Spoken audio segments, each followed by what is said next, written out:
अहिले चुनाव हुने भनेको फागुन 21 गते प्रतिनिधि सभाको चुनाव हो। तल्लो सदन प्रत्यक्ष निर्वाचन प्रणालीबाट आउने 165 र समानुपातिक प्रणाली मार्फत आउने 110 गरेर जम्मा जम्मी प्रतिनिधि सभाको सङ्ख्या 275।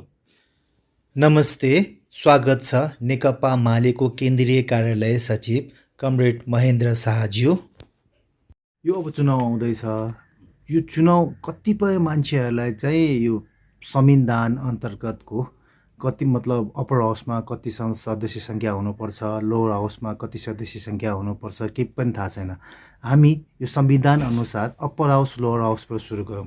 अप्पर हाउसमा कतिजना हुनुपर्छ मतलब सदस्य सङ्ख्या, त्यसको चुनावी प्रक्रिया के हो, र लोवर हाउसको पनि कुरा गरौँ। नेपालीमा तपाईँले यो चुनाव अब यो आसन्न निर्वाचन फागुन 21 गते जुन हुँदैछ त्यसको सन्दर्भमा अब तपाईँले चाहिँ जिज्ञासा राख्नुभयो कि कति छन् त सदस्य सङ्ख्याहरू। अप्पर हाउस भनेको राष्ट्रिय सभामा र लोवर हाउस भनेको प्रतिनिधि सभामा, अर्थात् माथिल्लो सदन जसलाई राष्ट्रिय सभा भनिन्छ र तल्लो सदन जसलाई प्रतिनिधि सभा पनि भनिन्छ। प्रतिनिधि सभा अब अहिले चुनाव हुने भनेको फागुन 21 गते प्रतिनिधि सभाको चुनाव हो, तल्लो सदनको है। अब प्रतिनिधि सभामा के हुन्छ भने हाम्रो 2072 सालमा जुन नयाँ संविधान जारी भयो त्यो संविधानले गरेको व्यवस्था अनुसार संविधानको धारा 83 मा प्रतिनिधि सभाको व्यवस्था सम्बन्धी उल्लेख गरेको छ। त्यस अन्तर्गत के हुन्छ भने दुई प्रणाली मार्फत निर्वाचन हुने गरेको छ। पहिलो भनेको प्रत्यक्ष निर्वाचन प्रणाली, त्यसबाट निर्वाचन हुने सांसदहरू चाहिँ 165 जना प्रत्यक्ष निर्वाचित प्रणाली मार्फत चुनिएर आउँछन्। जस्तो भूगोलको, जनसङ्ख्याको र अन्य विशिष्टताको आधारमा जुन क्षेत्र निर्धारण गरिएको छ त्यस मार्फत 165 जना सदस्यहरू प्रत्यक्ष निर्वाचित प्रणाली मार्फत आउँछन् भने 110 जना सदस्यहरू चाहिँ देशभरिलाई एउटा निर्वाचन क्षेत्र मानेर 110 जना सदस्यहरू समानुपातिक निर्वाचन प्रणाली मार्फत आउँछ। प्रत्यक्ष निर्वाचन प्रणालीबाट आउने 165 र समानुपातिक प्रणाली मार्फत आउने 110 गरेर जम्मा जम्मी प्रतिनिधि सभाको सङ्ख्या 275 रहेको छ। अहिले 275 जना प्रतिनिधि सभा सदस्यहरूको सङ्ख्या रहेको छ भने अहिले त्यही 275 जनाको चुनाव हुने हो। अहिले हुने चुनाव मार्फत मैले भने समानुपातिक निर्वाचन प्रणाली मार्फत देशभरिमा एउटा निर्वाचन क्षेत्र कायम गरिएको हुन्छ। त्यसबाट पार्टीका चिन्हहरू देशभरि पार्टीको एउटै मतपत्र हुन्छ र मतदाताहरूले चाहिँ पार्टीको चुनाव चिन्हमा हालेको मतको आधारमा कुन पार्टीले कति बढी मत ल्याउँछ त्यो आधारमा सिट सङ्ख्या भागबन्डा हुन्छ र त्यसरी 110 जना आउनुहुन्छ भने बाँकी 165 जना चाहिँ प्रत्यक्ष निर्वाचित प्रणालीद्वारा आउनुहुन्छ र यसरी 275 आउनुहुन्छ भने राष्ट्रिय सभा जसलाई अप्पर माथिल्लो सदन पनि भनिन्छ त्यसमा चाहिँ विभिन्न विषयविज्ञहरूको आधारमा त्यो 59 जनाको सङ्ख्या हुन्छ होइन। अहिलेको त्यो चाहिँ राष्ट्रिय सभाको 59 संविधानको धारा 86 मा त्यसको व्यवस्था छ। 59 सदस्य राष्ट्रिय सभाको गठन छ। त्यसको चाहिँ के हुन्छ भने प्रत्येक प्रदेशबाट 7 वटा प्रदेशबाट महिला, अपाङ्ग, दलित क्लस्टरहरू मिलाएर 8 जना, प्रत्येक 7 वटा प्रदेशबाट 8 जनाको दरले 8 7 56 जना प्रदेश वाइज आउनुहुन्छ। यो चाहिँ इलेक्सनबाट आउने हो कि होइन? त्यो इलेक्सन हो, तर त्यो इलेक्सन कस्तो हुन्छ भने प्रदेश सभाका सदस्यहरू, प्रदेश सांसदहरू, त्यसपछि नगरपालिकाका मेयर, प्रमुख र उपप्रमुख तथा गाउँपालिकाका प्रमुख र उपप्रमुख मार्फत निर्वाचित भएर त्यो सम्बन्धित प्रदेशका त्यसरी निर्वाचित भएर आउने व्यवस्था चाहिँ 8 जनाको दरले 8 7 56 जना त्यसरी आउँछन् भने बाँकी 3 जना चाहिँ नेपाल सरकारको सिफारिसमा राष्ट्रपतिले मनोनित गर्ने व्यवस्था छ। राष्ट्रपतिले मनोनित गर्ने, तर सरकारले चाहिँ सिफारिस गर्छ, त्यसपछि राष्ट्रपतिले मनोनित गर्ने 3 जना गरेर यसरी 59 जना। सरकार फर्मेसनमा गभर्मेन्ट जुन फर्म हुन्छ नि यसको हात के हुन्छ भने राष्ट्रिय सभाको? हजुर, राष्ट्रिय सभाको भनेको खास अब यो विधायकी निर्माण गर्ने संस्था हुने प्रतिनिधि सभा, राष्ट्रिय सभा दुईटै निकाय हैन। अब कानुन बनाउने, देशको नीति निर्माण गर्ने, सरकारलाई अलिकति चेक एन्ड ब्यालेन्स गर्ने हैन, अनुगमन गर्ने अलिकति गलत बाटोमा हिँड्न लायो भने अब चाहिँ अलिकति ट्र्याकमा ल्याउने यस्तो काम चाहिँ यो दुईटै सदनको काम हो। र राष्ट्रिय सभाको त सरकार गठन गर्दाखेरि अहिलेको व्यवस्था अनुसार के छ भने राष्ट्रिय सभाको सदस्य मन्त्री हुन पाउने व्यवस्था छ। प्रधानमन्त्री चाहिँ अहिले राष्ट्रिय सभाको सदस्य चाहिँ प्रधानमन्त्री हुने व्यवस्था छैन। त्यो बाहेक अरू चाहिँ मन्त्रीहरू हुने व्यवस्था छ राष्ट्रिय सभामा। र दुईवटै सदनले हाम्रो अब कानुनहरू विधेयकहरू पास गर्दाखेरि दुईवटै सदनले पास गर्नुपर्छ। मतलब तल्लो सदनबाट विधेयक पास भइसकेपछि त्यो विधेयक माथिल्लो सदनले पास गर्नै पर्छ या गर्नै पर्छ? उनीहरूले होइन मिल्दैन भन्न पाइँदैन, गर्नुपर्छ। उनीहरूले राष्ट्रिय तपाईँको जुन प्रतिनिधि सभामा अब विधेयकहरू चाहिँ माथिल्लो सभामा पनि तल्लो सभामा पनि त्यो उत्पत्ति हुनसक्छ होइन, त्यो चाहिँ दर्ता हुनसक्छ। तर अब मुख्य गरी अहिले प्रतिनिधि सभामा बढी चाहिँ विधेयकहरू उत्पन्न भइरहेको अवस्थामा पनि राष्ट्रिय सभाले पनि पास गर्नुपर्छ। यदि राष्ट्रिय सभाले पास गरेन भने त्यो विधेयक पास हुँदैन। ठिकै छ। अनि यो जुन तल्लो सदन छ नि, तल्लो सदनमा चाहिँ जुन मनोनित भएर आउँछन् सांसदहरू, यिनीहरू चाहिँ के आधारमा मनोनित गर्ने हो यिनीहरूलाई चाहिँ? मतलब कस्तो समानुपातिक मनोनित? समानुपातिकै कुरा गरेँ मैले। समानुपातिकमा के हुन्छ भने अब अहिले मैले भने यो 72 सालको संविधानपछि नयाँ संविधान जारी भइसकेपछि अब यो प्रतिनिधित्व सबैको प्रतिनिधित्व होस् सकेसम्म भन्ने हिसाबले 60-40 को व्यवस्था छ। 60% चाहिँ प्रत्यक्ष जनताद्वारा निर्वाचित भएर आउने 60%, त्यो प्रदेशमा पनि छ र प्रतिनिधि सभामा पनि छ। र बाँकी 40% चाहिँ समानुपातिक निर्वाचन प्रणालीबाट आउने व्यवस्था छ। यसको खास उद्देश्य के हो भने समानुपातिक समावेशी प्रणाली एउटा नछुटुन् मान्छेहरू होइन, सबै समेटुन् भन्ने हिसाबले हो। यो त निर्वाचन हुने होइन नि त? यसको त निर्वाचन हुन्छ, पार्टी निर्वाचनमा हुन्छ। उम्मेदवारको यस्तो हुन्छ, उम्मेदवारहरूलाई पार्टीहरूले निर्वाचन आयोगमा पहिला बन्द सूची पेश गरेका हुन्छ। बन्द सूची चाहिँ निर्वाचन आयोगले आफ्नो पेश गरेको लिस्ट कसरी पठाउँछ भन्नु खोजेको? त पार्टीले कसरी पठाउँछ भने त्यहाँ अब क्लस्टर हुन्छ होइन, विभिन्न अहिले 6वटा क्लस्टर छ। जस्तो महिला होइन 33% भन्दा कम नहुने गरी 33% भन्दा बढी हुने गरी प्रत्येक क्लस्टरमा महिलाहरू, जस्तो खसारे, त्यसपछि अब मधेसी समुदाय, अनि जनजाति आदिवासी जनजाति समुदाय, दलित समुदाय, त्यसपछि थारू समुदाय र मुस्लिम समुदाय, यो 6वटा क्लस्टर समूह छ क्या। यो 6वटा समूहमा मिलाएर तपाईँले अब 110 जनाको लिस्ट तपाईँले बन्द सूची तयार गर्नुहुन्छ भने अब त्यसमा खस आरेको 32 जना, सायद 32 जना खस आरेको त्यो समूहमा त्यसरी पर्न जान्छ। जनजाति आदिवासी जनजाति समुदायको 33 जना पठाउनुपर्छ होइन। त्यसपछि अब यस्तै गरेर जस्तो तपाईँको मधेसीहरूको 17 जना मधेसीहरूको यसरी पठाउँदाखेरि एवं रीतिले पठाउँदाखेरि फेरि प्रत्येकमा 50% महिला अनिवार्य छ।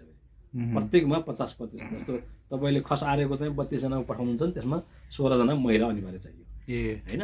त्यसपछि पिछडिएको पनि छ, अनि अपाङ्ग 2 जना चाहिँ अनिवार्य अपाङ्गको व्यवस्था छ भने 5 जना पिछडिएका क्षेत्रबाट समावेश गर्ने व्यवस्था छ। यसरी पार्टीहरूले त्यो मैले अघि भनेको 6वटा मुख्य गरी 6वटा क्लस्टर समूहको माध्यमबाट मिलाएर निर्वाचन आयोगमा बन्द सूची पेश गर्छ। ठिक छ, बन्द सूची ठिक छ, मैले बुझेँ। तर मैले भन्न खोजेको सबै पार्टीमा होइन र कमिटी गठन गरेर कमिटीले निर्णय गरेर मनोनित गर्ने वा बन्द सूची पठाउने हो कि नेताहरूले चाहिँ आफूलाई मन परेको व्यक्ति चाहिँ स्वतः तान्ने? मन परेको व्यक्ति त्यसरी तान्ने हुँदैन। कहीँ एकाध कहीँ कसैले एका दुक्का मान्छेलाई त्यसरी तान्ला होइन, भन्ला अब यसलाई राख भन्ला, तर त्यसरी हुँदैन। अब तल्लो कमिटीहरूले तपाईँको स्थानीय कमिटीहरूले नै सिफारिस गरेको आधारमा उनीहरूले, जस्तो अहिले पालिकाहरूले चाहिँ क्षेत्रपालिकाहरूले जिल्लामा सिफारिस गरेर माथि पठाएको, जिल्लाले चाहिँ प्रदेशमा, प्रदेशले केन्द्रमा सिफारिस गर्छन्। त्यो सिफारिसको आधारमा प्राथमिकताको आधारमा होइन 1, 2, 3 गर्दै पार्टीले चाहिँ एउटा सूची बनाउँछ, बन्द सूची।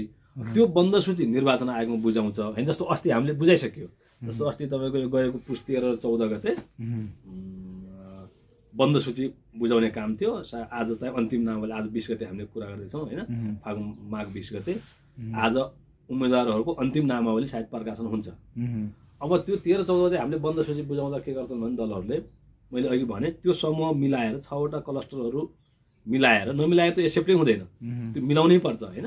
मिलाइसकेपछि त्यसपछि के हुन्छ भने भोलि चाहिँ अब तपाईँको कुनै पार्टीले, हाम्रो पार्टीले भन्नुहोस्, 3% थ्रेसहोल्ड कटायो उम्, भने मानौँ कसैका चाहिँ ल 10 जना समानुपातिक सांसद हाम्रो पार्टीको भागमा मिनिमम कति पर्सेन्ट हुनुपर्छ 3% चाहिँ थ्रेसहोल्ड कटाउनु पर्छ ए, आउनै पर्यो आउनै पर्छ 3% भन्दा चाहिँ कम भयो भने चाहिँ त्यो पार्टीमा जस्तो मैले अब कुनै एउटा पार्टीलाई होइन एबिसी कुनै एउटा ए भन्ने पार्टीलाई चाहिँ मतलब भोट मैले गरेँ तर त्यसमा थ्रेसहोल्ड चाहिँ काट्न सकेन 3% भन्दा माथि आउन सकेन भने मेरो भोट के हुन्छ त्यस्तोमा तपाईँको पार्टीले समानुपातिकबाट प्रतिनिधित्व पाउँदैन हुँदैन होइन त्यो मत के हुन्छ भने अब त्यो फेरि अब एउटा त्यो जुन मत विभाजन गर्ने एउटा सिस्टम हुन्छ त्यसको आधारमा अन्त जान्छ त्यो मत अरू दलहरूमा खप्टिन्छ कि नपाएको मैले चाहेकोमा होइन कि होइन तपाईँ हामीले चाहेकोमा हुँदैन त्यहाँको एउटा सिस्टम हुन्छ त्यो सिस्टमको माध्यमबाट कहाँ कसलाई केही जस्तो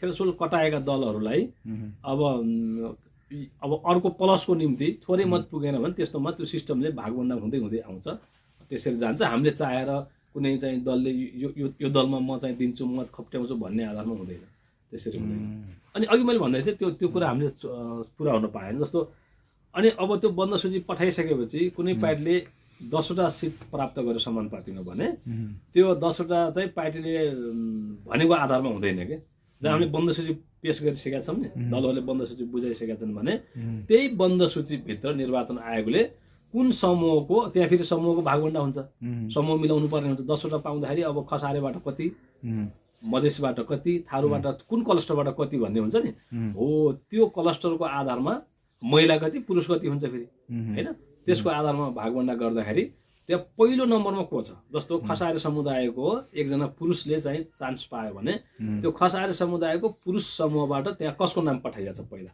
बन्द सूचीमा त्यसले नै पाउँछ त्यो 1 नम्बरलाई छोडेर दलले यो दोस्रो नम्बरलाई पठाउँ भने हुँदैन अब कि 1 नम्बरको अब उसको चाहिँ कुनै निधन भएको अथवा केही हुनु पर्यो अन्यथा 1 नम्बरको छोडेर दोस्रो नम्बरको हुँदैन महिला सबै समूहमा एवं रीतिले चाहिँ निर्वाचन आयोगले फलो गर्छ यो रुललाई फलो गर्छ पार्टीहरूले एकदम यो 64 मा थिएन 64 मा 64 र 70 मा के थियो भने पहिलो नम्बरको नगएर दोस्रो तेस्रो पाँचौं नम्बरको 10औं नम्बरको पनि जान्थ्यो पठाउने दलहरूले पठाउने गरेका थिए तर अहिले यो नयाँ संविधान आइसकेपछि अहिले चाहिँ त्यस्तो हुँदैन अहिले चाहिँ पहिले नै बन्द सूची बुझाउँछन् पहिला चाहिँ सूची मात्रै बुझाउँथे बन्द सूची भनिदैन थियो त्यो तलमाथि गर्न सक्थे अहिले चाहिँ अब नयाँ संविधान आइसकेपछि के छ भने बन्द सूची भनेर बुझाउँछन् त्यही सूचीमा त्यही नाम भएका मान्छेहरू कुन कुन समूहबाट कसले पाउँछ त्यसको प्रतिनिधित्व हुन्छ निर्वाचनको जुन राष्ट्रिय सभाको निर्वाचनको कार्यकाल 6 वर्षको हुन्छ हैन राष्ट्रिय सभाको 6 वर्षको हुन्छ र त्यसमा पनि के हुन्छ भने प्रत्येक 2 वर्षमा 1/3 सदस्यको चुनाव हुन्छ जस्तो अस्ति भर्खर भयो नि यो माघ तपाईको 4 गते माघ 4 गते राष्ट्रिय सभाको चुनाव भयो 19 जनाको हैन प्रत्येक 2 वर्षमा 1/3 त्यो गोलापर्थद्वारा को आउट हुने त कसको कार्यकाल समाप्त भयो मान्ने गोलापर्थद्वारा तान्छन् अनि जसको कार्यकाल सकिन्छ त्यसरी चाहिँ प्रत्येक 2 वर्षमा राष्ट्र 1/3 को चुनाव हुन्छ यो थाहा थिएन मलाई मतलब जम्मा टोटल कार्यकाल चाहिँ 6 वर्ष एक्चुअली तर उसको चाहिँ भाग्यमा भर पर्ने भयो 2 वर्षसम्म पनि हुन सक्छ कोही चाहिँ 2 वर्षमा पनि 2 वर्षमा कार्यकाल सकिन्छ नयाँ आउने चान्सेस छ त्यही यस्तो छ के राष्ट्रिय सभालाई तपाईको एउटा स्थायी प्रकृतिको सदन पनि भन्छ सभा पनि भन्छन् त्यही भएर त्यो सधैँभरि यो राष्ट्रिय सभा भइरहन्छ क्या जस्तो अब प्रतिनिधि सभा नहुँदा पनि राष्ट्रिय सभा हुन्छ कहिलेकाहीँ प्रतिनिधि सभा विघटन भइरहेका हुन्छ नि त विघटन भएका घटनाहरू छन् अहिले पनि प्रतिनिधि सभा विघटन भयो नि त राष्ट्रिय सभा चाहिँ भइरहन्छ क्या त्यस कारणले त्यो नियमित 2 वर्षमा प्रत्येक 2 वर्षमा 1/3 को चुनाव भइरहन्छ हैन तर कार्यकाल चाहिँ 6 वर्षको हुन्छ अध्यक्ष राष्ट्रिय सभाको अध्यक्ष त्यसमा चाहिँ अध्यक्ष उपाध्यक्षको राष्ट्रिय सभामा अध्यक्ष र उपाध्यक्ष तल्लो प्रतिनिधि सभामा सभामुख र उपसभामुख हुन्छ अनि त्यसको चाहिँ इलेक्सन कसरी हुन्छ नि त्यो पनि त्यही प्रतिनिधि सभाकै जस्तो हुन्छ राष्ट्रिय सभाका सदस्यहरू मार्फत राष्ट्रिय सभाका अध्यक्ष र उपाध्यक्ष चुनाव हुन्छ मतलब अप्पर हाउसमा चाहिँ तपाईको तल्लो हाउसले भोट दिन पाएन माथिल्लो मतलब अप्पर हाउसले लोअर हाउसलाई चाहिँ राष्ट्रिय सभा र प्रतिनिधि सभा त उस्तै हो सेम हो सेम जस्तो लाग्छ अब किन भन्ने हुन्छ अब चाहिँ हाम्रो यो माघ फागुन 21 गते चुनाव हुँदैछ तपाईको विचारमा चाहिँ यो चुनाव हुन्छ हुँदैन हुन्छ भने किन हुन्छ हुँदैन भने किन हुँदैन के छ यसको आज साधारण पेशी होला हैन हजुर अब दर्ता छ विचाराधीन टुङ्गिएको अवस्था छैन। त्यस कारणले अब यस्तो यस्तो कुरा हेर्दाखेरि हुँदैन कि भन्ने एक खालको आकलन चाहिँ छ होइन। तर अब बढी चाहिँ हुनेतर्फै देखिन्छ र हामीले पनि अब हुन्छ नै भन्नुपर्ने हुन्छ। मैले तपाईँलाई सोध्न खोजेको नि यो जुन यो चुनावी यो अहिले माहौल छ, यहाँ चाहिँ मैले के देखेँ भने बडे बडे विश्लेषकहरू, बडे बडे पढे लेखेको मान्छेहरूले पनि कस्तो नि एकदम फ्रड न्युजहरू के ए बाबा जे हो त्यो भन्नु नि, त्यो भन्दैन न चाहिँ आफ्नो पार्टीलाई चाहिँ एकदम माथि राखेर र अरूको पार्टीलाई चाहिँ एकदम डोमिनेट गरेर, पार्टी लिडरलाई भनौँ न डोमिनेट गरेर जुन जुन सिस्टम चलिरहेको छ नि अहिले, यसबारेमा भनिदिनुहोस् न, तिनीहरूलाई सम्झाइदिनुहोस् न एकचोटि। ए बाबा भएको कुरा त भन होइन। यो त यस्तो छ, यो अहिलेको के छ भने वास्तवमा यो अत्यन्त दुःखद कुरा हो क्या, दुःखद पक्ष छ। राजनीति कस्तो भइदियो भने अब एकदमै हल्का भएर आयो क्या।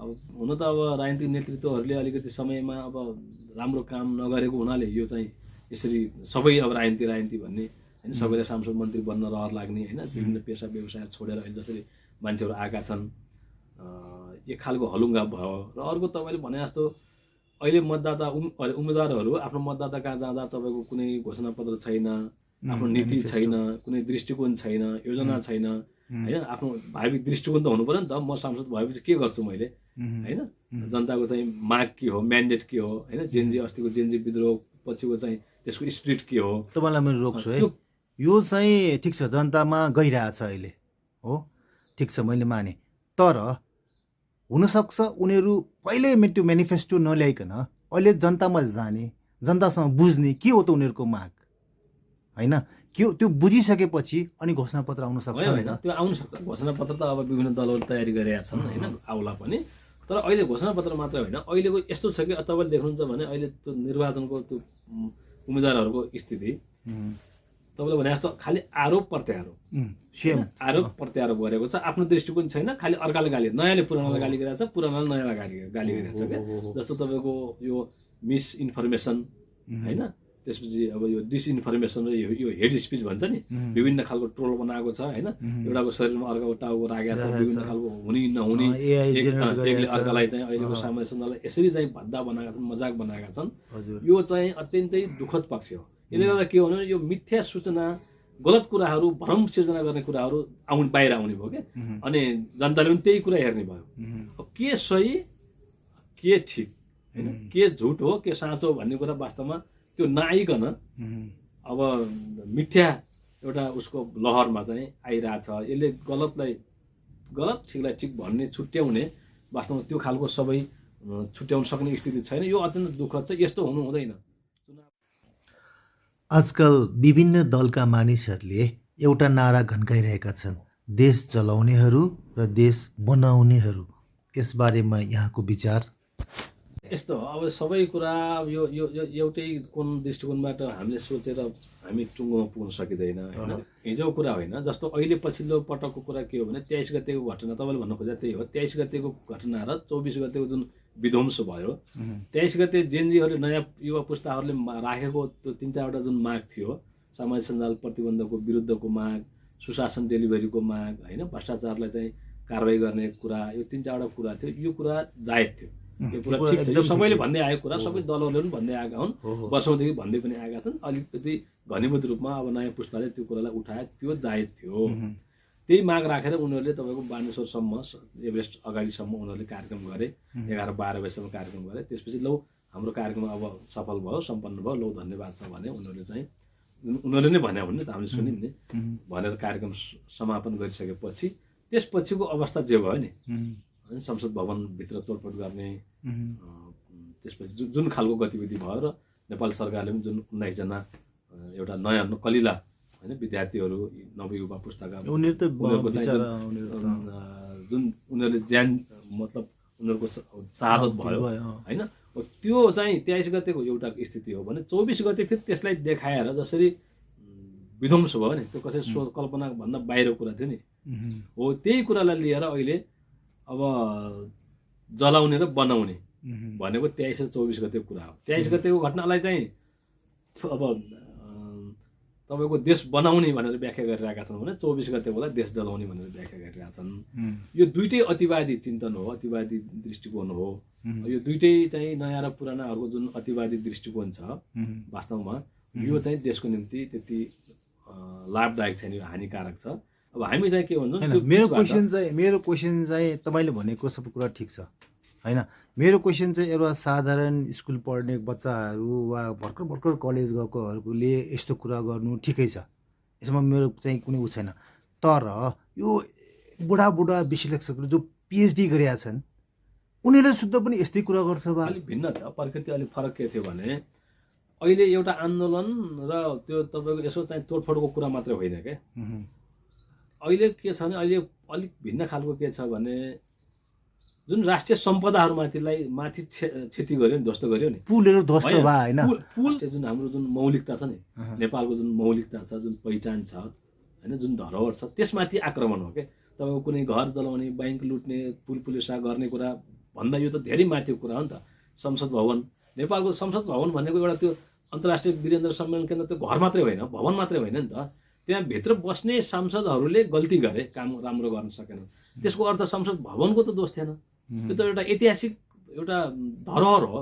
सिंहदरबार भनेको वर्षौँदेखि, 100 वर्ष अगाडिदेखि राम्रो मान्छे आउनु सक्थ्यो, सिंहदरबार भनेको त हाम्रो त एउटा पहिचान हो होइन। सर्वोच्च अदालत एउटा न्यायालयको एउटा धरोहर हो। झनै तपाईँको पशुपतिमा आक्रमण गर्ने कोसिस भइरहेको थियो होइन, त्यहाँ पछि अब विभिन्न कारणले रोकियो। यो भनेको के हो भने हाम्रो पहिचान, हाम्रो सभ्यता, हाम्रो संस्कृतिमाथिको पनि आक्रमण हो क्या। त्यस कारण यो बढी चाहिँ विध्वंसात्मक र बढी क्षतियोग्य छ क्या। ल ठिक छ, मैले माने कुरा। यसमा चाहिँ के विदेशीको हात लाग्छ कि तपाईँलाई? यो पार्टीकै मान्छेहरूले चाहिँ एउटा पार्टीको मान्छेले अर्को पार्टीको चाहिँ ध्वस्त गरे हो भन्ने लाग्छ होइन। अब यस्तो परिचालन हुने, अब त्यहाँ जाने आयोजना गर्ने त नेपालकै मान्छे हुन्, नेपाली पार्टीका अब चिन्नेका मान्छे कार्यकर्ताहरू पनि थिए होइन, विभिन्न पार्टीका मान्छेहरू थिए। तर पनि यो हामीले सोलो रूपमा हेर्दाखेरि के हुन्छ भने अब अहिले जुन अन्तर्राष्ट्रिय रूपमै जुन एउटा साम्राज्यवाद र एउटा पुँजीवाद शक्तिहरूको जुन एक खालको तराई छ होइन, उनीहरूको जुन एक खालको दादागिरी छ होइन, हो त्यसको असर चाहिँ नेपालमा पनि नपर्ने कुरा हुँदैन कि। नेपालमा पनि त्यसको प्रभाव चाहिँ पर्ने हो होइन। जस्तै अब नेपालमा पनि विभिन्न जुन एउटा पपुलारिस्टको आधारमा होइन, मान्छेहरूलाई चाहिँ कसैलाई वात्तै चाहिँ तपाईँको देवत्वकरण गरिदिने होइन, कसैलाई चाहिँ वात्तै चाहिँ छिनभरमै तपाईँको दानवीकरण गरिदिने। र नेपालमा पनि के छ भने विभिन्न शक्ति केन्द्रहरूले आफ्नो चाहिँ स्वार्थ पूर्तिको निम्ति नेपालमा यस्तो पात्र, यस्तो व्यक्तिहरू, यस्तो प्रवृत्तिहरू भनौँ न, यस्तो प्रवृत्तिहरू चाहिँ खोजिरहेका छन् कि जसले आफ्नो इन्ट्रेस्टलाई पुरा गर्नको निम्ति सजिलो होस् होइन। त्यो हामीले ठाउँ देखेका छौँ, नेपाल मात्र होइन, तपाईँ युक्रेनमा हेर्नुहोस् होइन, अब बङ्गलादेशमा अस्ति हेर्नुहोस्, श्रीलङ्कामा हेर्नुहोस्, अहिले तपाईँ ठाउँ यस्तो कुराहरू भइरहेको छ। त्यसैले त्यसको प्रभाव नेपालमा नपर्ने कुरा हुँदैन। उत्तर दक्षिणतिर दुईवटा शक्तिशाली राष्ट्र छन्, उदयमान देश। राजनीतिक हिसाबले अत्यन्त एउटा महत्त्वपूर्ण र संवेदनशील ठाउँ हो हाम्रो देश नेपाल। नेपालमा विभिन्न शक्ति राष्ट्रहरूले आफ्नो उपस्थिति, आफ्नो प्रभावलाई बलियो बनाउन चाहन्छन्। त्यही हो कि मान्छेले भन्छ नि ए फलानु देशमा, त्यो तपाईँको हिजो चाहिँ एकल ध्रुवीय आधारमा चलेको थियो, एउटा मात्रै शक्ति राष्ट्र थियो भने अहिले बिस्तारै एक ध्रुवीय शक्ति राष्ट्रबाट देश चाहिँ बहुध्रुवीय शक्ति राष्ट्रमा गइरहेको छ। देशमा संसार विश्वमा चाहिँ बहुध्रुवीय एउटा शक्ति राष्ट्रहरू निर्माण हुँदैछन्। मैले अघि भने अब पश्चिमा साम्राज्य अमेरिकन शक्तिदेखि भारत, अब चीन, रुस, रसिया होइन लगायतले चाहिँ स्थितिमा हाम्रो देशमा यी शक्ति राष्ट्रहरूले आफ्नो प्रभाव, आफ्नो उपस्थितिलाई बलियो बनाउन चाहन्छन्। त्यसकारण अब त्यो कुरालाई हाम्रा नेताहरूले बुझ्नुपर्छ समयमा, ताकि यहाँ बसेर कसैको विरुद्धमा पनि हाम्रो भूमिमा बसेर गतिविधि हुनु पनि भएन। त्यसो हुँदा अरूलाई पनि डिस्टर्ब हुने र हामीलाई स्वयंलाई क्षति हुने होइन। हो यो कुरा चाहिँ सबैले, नयाँ पुरानो सबैले बुझ्नुपर्छ। तर अब अहिले यो कुराको चाहिँ कमजोरी, अभाव देखिएको छ। अब तपाईँको विचारमा अब आउने निर्वाचनमा झट्टै भन्नुपर्दा कुन दल पहिलो, कुन दल दोस्रो, एउटा अन्दाज होइन, त्यस्तो त भन्न सकिँदैन। अब अहिले यो दल ऊ दल भन्न अब सकिँदैन होइन। अहिलेको अब परिस्थिति अलिक भिन्न पनि छ। अहिले त कस्तो न, आज एउटा विश्लेषण गरेर भोलि अर्को भइदिन्छ होइन। तर अब के भने 4-5वटा जुन पुराना र केही नयाँ शक्तिहरूको सम्मिश्रण होला। केही अब पुरानो शक्ति मेजोरिटी कसैको आउँदैन। मलाई लाग्छ अब मेजोरिटी चाहिँ कसैको नआउला होइन, बहुमत चाहिँ कसैको नआउला। मिश्रित खालकै हुन्छ। 5-7वटा पार्टीहरू चाहिँ खास गरी अलिकति निर्णायक शक्ति भएर आउँछन्, केही नयाँ र केही पुरानाहरू, र सरकार फेरि बन्ने यही स्थितिमा सरकार मतलब चुनाव हुने हो भनेर चुनाव पछि पनि बन्ने स्थिति यही हो। फेरि कोही नयाँ र पुराना अहिले जसरी गाली गलौज आरोप प्रत्यारोपमा उत्रिहाल्ने त्यस्तो चाहिँ हुनेवाला चाहिँ नयाँ पुराना मिलेरै सरकार चलाउनु पर्ने स्थिति हुन्छ। सिस्टम त्यही नै हुन्छ, त्यही सिस्टम त्यही हो, जम्मै कुरा कुनै फरक छैन, अहिले केही फरक हुँदैन, केही फरक छैन। जुन अहिलेको विगत प्रतिनिधि सभामा जस्तो थियो भोलि आउने नयाँ निर्वाचन मार्फत आउने पनि त्यही हो, केही अनुहारहरू फेरिएलान् तर काम चाहिँ हुने ठ्याक्कै यस्तै हो, किनभने सिस्टम उही छ। हामीले असफल भएको सिस्टम भन्छौँ पछि, यो त अब जुवा आयो नि, त्यही हो, निर्णय आयो भने अनि के फरक भयो भने पहिला र अहिलेको अहिले नयाँ पार्टी सबै पार्टीमा छ, राम्रो पनि छ नराम्रो पनि छ, सब तपाईँले भने सबै पार्टीभित्र राम्रो नराम्रो सबै छ। तर मूल चाहिँ के हो भने पार्टीको नीति, पार्टीको दृष्टिकोण के हो भन्ने कुरा हो के। जस्तो अहिलेको जुन हाम्रो मैले भने नि परराष्ट्र मामिलामा होइन, विदेशलाई परराष्ट्र मामिलामा हेर्ने दृष्टिकोण पार्टीहरूको के छ, कसरी आफ्नो चाहिँ शक्ति राष्ट्रहरूलाई सन्तुलनमा राख्ने, सुरक्षा सम्बन्धी दृष्टिकोणहरू के छन् होइन, आर्थिक विकासको दृष्टिकोणहरू के छ, अर्थतन्त्र सम्बन्धी। त्यसपछि त्योभन्दा महत्त्वपूर्ण कुराहरू भनेको अहिलेको शासकीय स्वरूप सम्बन्धी, जुन राज्यको शासकीय स्वरूप छ त्यसमा दृष्टिकोण के छ होइन। त्यसपछि निर्वाचन प्रणाली, मान्छेले महँगो भयो तडक भडक भयो भन्छ नि, निर्वाचन प्रणाली सम्बन्धीको दृष्टिकोणहरू के छन् होइन। यी विभिन्न खालका अब शिक्षा स्वास्थ्य सम्बन्धी होइन, विभिन्न खालका एउटा क्षेत्र सम्बन्धीका पार्टीका दृष्टिकोणहरू नीतिहरू के छन् भन्ने कुरा हो। अब नयाँका हकमा पुरानाको सन्दर्भमा चाहिँ लगभग प्रष्टै छ, तर नयाँहरूको हकमा चाहिँ त्यस्तो खासै स्पष्ट त्यस्तो दृष्टिकोण देखिया छैन मुख्य सवालहरूमा। जस्तो अब कस्तो खालको राजनीतिक प्रणाली हुने होइन, भोलि चाहिँ अहिले जुन विभिन्न विवाद छ नि त, जस्तो अब यही गणतन्त्रको विषयमा पनि धेरै विषयहरू आएका छन् होइन। यसको मानेमा उनीहरू चाहिँ अहिलेको जुन सङ्घीय लोकतान्त्रिक गणतन्त्र छ यो प्रति उनीहरूको दृष्टिकोण कस्तो छ होइन। तपाईँको अब सङ्घीयता सम्बन्धी विभिन्न आलोचनाहरू बढिरहेका छन्, जुन धार्मिक स्वतन्त्र भनेको छ के अरे, यो धर्मनिरपेक्षता सम्बन्धीका विभिन्न विवादहरू बढिरहेका छन् होइन। यो यी मुख्य विषयहरूमा उनीहरूको दृष्टिकोण के हो। जस्तो मैले अघि भने परराष्ट्र मामिलामा अब हामी चाहिँ असंलग्न परराष्ट्र नीति हो हाम्रो होइन। हामी चाहिँ यता उत्तरतिर एकचिन नीति, परापूर्व कालदेखि चाहिँ हाम्रो देश एकचिन नीतिप्रति प्रतिबद्ध छ होइन, पञ्चशीलको आधारमा। भनेपछि अब यो अहिले अब नयाँहरूको के हो त होइन, दक्षिणलाई हेर्ने, उत्तरलाई हेर्ने, पश्चिमलाई हेर्ने, यो दृष्टिकोण के छ, यसमा चाहिँ उनीहरूको प्रस्तुति छैन। खालि नेताहरूको तपाईँको इतिहास हेर्नुहुन्छ भने उनीहरूले यति दुःख कष्ट गरेर त्यो त हो, धेरै दुःख कष्ट गरेर उनीहरू आएका सबै त पछि माथि सत्तामा आइसकेपछि उनीहरू अब पछि चाहिँ बिग्रिए होइन, सत्ता लोलुप भए, भ्रष्टाचारलाई चाहिँ उनीहरूले प्रशय दिए, कार्यकर्ता अब झोले भनाउँदाहरूलाई चाहिँ उनीहरूले पालन पोषण गरे, एउटा सीमित घेरामा रमाए, त्यो गलत कुरा हो। तर सुरुमा उनीहरूको त्यस्तो थिएन क्या। त्यो चाहिँ यो हुनुको कारण चाहिँ जुन हाम्रो यो सिस्टम प्रक्रिया छ नि त्यही गलत भएर, यदि त्यही गलत हो भनेदेखि हामी त संविधानै चेन्ज गर्नुपर्ने हुन्छ। संविधानका केही विषयहरू त्यही अहिले उठिरहेछन् नि त, मागहरू पनि उठिरहेछन्। एकछिन म एउटा सानो इक्जाम्पल दिन्छु तपाईँलाई।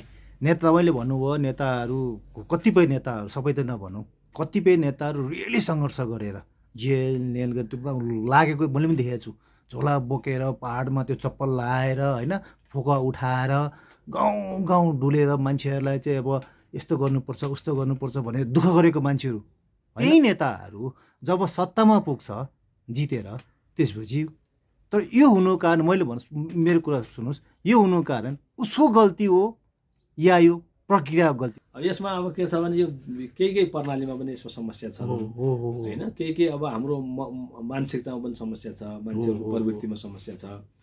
दुःख गर्यो, अब राजनीति गर्यो, अब सङ्घर्ष गरेर माथि आयो, त्यसपछि उसले हिजोको सङ्घर्ष गरेको कुरा बिर्सिन्छ, माथि आयो भने माथिको भुलबेलामा छोरा छोरी बुहारी माथिको जुन दोहन गर्ने प्रवृत्तिमा रमाउने प्रवृत्ति छ, यो चाहिँ अब समस्या हो। र केही प्रणाली भनेको के छ भने अहिलेको निर्वाचन प्रणालीमा पनि, त्यही भएर हामीले निर्वाचन प्रणालीलाई पनि सुधार गर्नुपर्छ भनेका छौँ। के छ भने जुन यो प्रत्यक्ष निर्वाचन प्रणाली छ यो अत्यन्तै महँगो भयो क्या, भट्किलो भयो क्या होइन तर त्यो त अहिले त- अहिले विभिन्न मान्छेहरूले भने नि करोड करोड घटी त चुनाव हुन सक्दैन त्यो त वडामै जान्छ कतिपय वडामा त। वडादेखि माथिसम्म आउँदा उम्, त्यसमा यो निर्वाचन प्रणाली भएन उम्, र त्यसकारण बरु के गर्ने भने पूर्ण समानुपातिक प्रणाली कायम गरियो भने उम्, पूर्ण समानुपातिक प्रणाली कायम गरियो भने के हुन्छ भने देशभर पार्टी चुनावमा जान्छ देशभर एउटै निर्वाचन क्षेत्र मानेर पार्टी चाहिँ आफ्नो चिन्ह लिएर चुनावमा जान्छ उम्, होइन पार्टीले चाहिँ बरु अब आफ्नो एउटा आन्तरिक चाहिँ प्रतिस्पर्धा मार्फत निर्वाचन मार्फत उम्, उम्मेदवारहरू छनौट गर्छ पहिले नै त्यो निर्वाचन आयोगमा बुझाउँछ लिस्ट बुझाउँछ ए होइन उम्, अनि त्यसरी चाहिँ गयो भने के हुन्छ भने व्यक्तिले धेरै खर्च तटकभडक गर्दैन क्या जति गर्ने हो पार्टीले आफ्नो विचारसहित आफ्नो घोषणापत्र सहित जनताको बिचमा जान्छ त्यहाँ चाहिँ उम्मेदवारहरू त हुन्छन् समानुपातिक तर अब के हुन्छ को हुन्छ सांसद थाहा हुँदैन को निर्वाचित हुने थाहा हुँदैन भने व्यक्तिले धेरै तडक भडक गर्दैन र कम खर्चिलो हुन्छ अहिले के छ भने प्रत्यक्ष निर्वाचन प्रणाली छ तल गएको छ करोड करोड खर्च गरेको छ अनि त्यो माथि सांसद भएपछि त सांसदको एउटा तलबले त त्यो पैसा उठ्दैन होइन यसो विशुद्ध तलबले मात्र त उठ्दैन होइन मैले बुझेँ त्यसपछि अनि अनेक खालको टिकट मतलब होइन, मैले- अनि अर्को म तपाईँलाई भन्दैछु अर्को के छ भने निर्वाचन सांसदहरूको काम भनेको व्यवस्था एउटा कानुन बनाउने विधेयक निर्माण गर्ने कुरा हो क्या उम्, त्यस कारणले यो सरकारमा पनि के गर्ने भने गैर सांसदहरूको सरकार बनाउने सानो एउटा विषय विज्ञहरूको आधारमा संसद बाहिर रहेका व्यक्तिहरूलाई विषय विज्ञहरूलाई छनौट गरेर उम्, सरकार बनाउने के उम्, प्रत्यक्ष निर्वाचित प्रधानमन्त्री उम्, चाहिँ हामीले के भन्छौँ भने जुन प्रत्यक्ष प्रधानमन्त्री निर्वाचित जनताद्वारा प्रत्यक्ष निर्वाचित एकैछिन प्रधानमन्त्री एकैछिन यो कार्यकारी प्रधानमन्त्री कुरा उठिरहेको छ नि यसमा तपाईँ के प्रत्यक्ष कुरा छ? निर्वाचित कार्यकारी प्रधानमन्त्री हामीले त्यो भनेका छौँ कतिपयले अब प्रत्यक्ष निर्वाचित कार्यकारी राष्ट्रपतिको कुरा गरेका छन् ए ए तर हामीले के गरेका छौँ भने अँ, जनताद्वारा प्रत्यक्ष निर्वाचित कार्यकारी प्रधानमन्त्री उम्, त्यसपछि मन्त्रीमण्डल चाहिँ गैर सांसदहरूलाई समेटेर प्रधानमन्त्रीले मन्त्रीमण्डल सानो छरितो मन्त्रीमण्डल बनाउने उम्, त्यसो भइदियो भने के हुन्छ भने सांसदले मन्त्री हुन नपाउने व्यवस्था भयो भने सांसदको काम विधेयक निर्माण गर्नतिर हुन्छ विधायकी काममा केन्द्रित हुन्छ ऊ उम्, होइन उम्, त्यसो हुँदा अलिक ध्यान त्यता केन्द्रित हुन्छ समयमै चाहिँ विधेयकहरू कानुनहरू बन्ने कुरा पनि हुन्छ उम्, त्यसपछि अब म चाहिँ चुनाव जितेर मन्त्री हुने होइन भनेर उसले धेरै तडक भडक पनि गर्दैन क्या उम्, है कि होइन तल चाहिँ अहिले त सांसद हुने अनि सांसद मन्त्री हुने उम्, त्यसपछि अब मन्त्री भएपछि विभिन्न खालको अब छ नि विकृतिहरू उम्, त्यो गर्ने भयो हुनाले त्यो खालको हो त्यस कारणले प्रत्यक्ष निर्वाचित कार्यकारी प्रधानमन्त्री उम्, र संवैधानिक राष्ट्र प्रमुख उम्, निश्चित अधिकार सहितको संवैधानिक राष्ट्र प्रमुख र अभिभावकीय भूमिकामा रहने गरी र प्रत्यक्ष निर्वाचित कार्यकारी प्रधानमन्त्री अहिले हुन गइरहेको निर्वाचनमा तपाईँहरूको पार्टीबाट एउटा पनि उम्मेदवार छैन भन्ने सुने। यस्तो छ अब हामीले अहिले के भयो भने जुन यो पछिल्लो क्रममा जसरी वास्तवमा बाह्य शक्तिहरूको जुन हस्तक्षेप अलिक संस्थागत रूपमा अहिले देखिँदैछ क्या उम्, मान्छेहरू भन्छ त यो कति विदेशी कुरा गर्छ होइन बाह्य हस्तक्षेपमा देख्छ भन्छन् तर यथार्थमा त्यस्तो होइन पनि के हो भन्दाखेरि जुन अस्तिसम्म माघ 2 गतेसम्म आइपुग्दाखेरि उम्, संस्थागत रूपमा जुन नाङ्गो हुने गरी नाङ्गो रूपमा चाहिँ जसरी हस्तक्षेपहरू देखिए त्यसपछि हामीले त्यस्तो स्थितिलाई पनि मध्यनजर गरेर हामीले के भन्यो भने हामी निर्वाचनबाट भागेका छैनौँ भाग्ने होइन हाम्रो पार्टी चाहिँ समानुपातिक प्रक्रिया मार्फत निर्वाचनमा छ उम्, होइन हामी देशभरि छौँ उम्, र प्रत्यक्ष प्रणालीलाई मात्रै हामीले अहिले संलग्न नभएका हौँ त्यसको पछाडिका धेरै रणनीतिक कारणहरू छन् राजनीतिक कारणहरू छन् त्यसमा मुख्य गरी के हो भने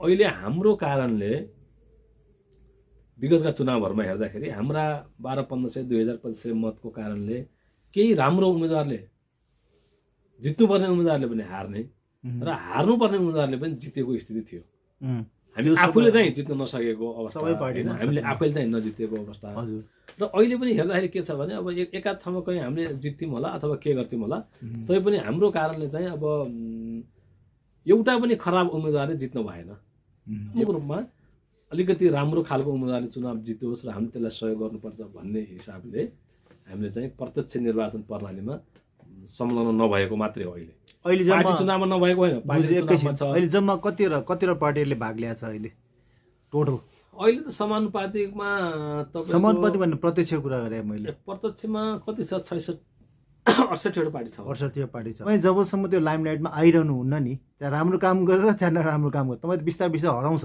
होइन त्यस्तो होइन, त्यस्तो होइन। अब पार्टी यस्तो हो नि त, पहिला त देश हो ठुलो कुरा होइन। त्यो मैले हामी मान्छु। चाहिँ के छ भने तपाईँको हाम्रो लागि हाम्रो नेकपा एमाले पटक पटक भन्दै आएको छ पहिला देश होइन, त्यो देशै हो, देशपछि जहिले पनि त्यसपछि देशै हामी हो। हो पार्टी हो।